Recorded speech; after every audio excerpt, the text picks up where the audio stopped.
হয়েছে সেটা বোঝায় তখন আমরা কি করব? হাউ দিয়ে প্রশ্ন করব।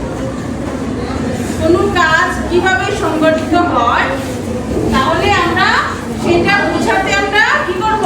হাউ ব্যবহার করব। এখন ফাইনকে প্রশ্ন করতে হবে। হাউ মানে হচ্ছে কেমন, কিভাবে। ফাইন।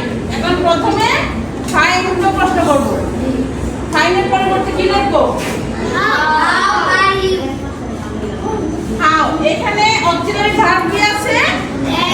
হাউ এর সাথে কি এম বসবে?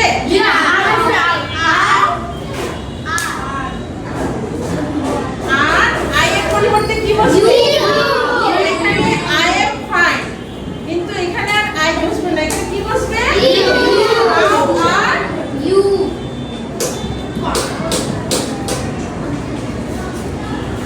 I am fine. How are you?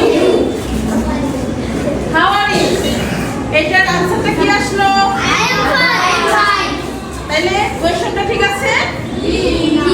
How are you যদি আমরা প্রশ্ন করি আনসার কি আসবে? I am fine.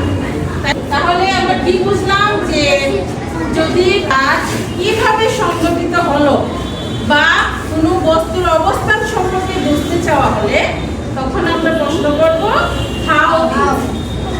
এখন এই সেন্টেন্সটা দেখো, I go to school by rickshaw. এখানে যেহেতু আমরা জানি কোনো কাজ কিভাবে সংঘটিত হয়েছে সেটা বোঝাতে আমরা হাউ ব্যবহার করব। I go to school by rickshaw, এখানে কিভাবে যাওয়া হচ্ছে স্কুলে? রিকশা দিয়ে। বাই রিকশা। বাই রিকশার নিচে টার্ম আছে না? তাইলে বাই রিকশার পরিবর্তে কি বসাবো? হাউ বসাবো। তারপরে কি আসবে? এখানে অক্সিলারি ভার্ব আছে কিছু না? কি দিব এটা? তারপরে কি দিব? ডু। Very good. তাহলে এখানে যেহেতু কোনো অক্সিলারি ভার্ব নেই, বাই রিকশার পরিবর্তে আমরা দিয়েছি হাউ। হাউ। এখন কি আসবে অক্সিলারি ভার্ব? How do. তারপর কি আসবে? আই এর পরিবর্তে you.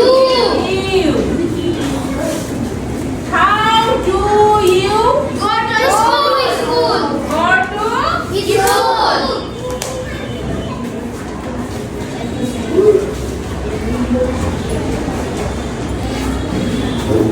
How do you go to school? I go to school by rickshaw. I go to school by rickshaw. এখানে আন্ডারলাইন করা ছিল by rickshaw।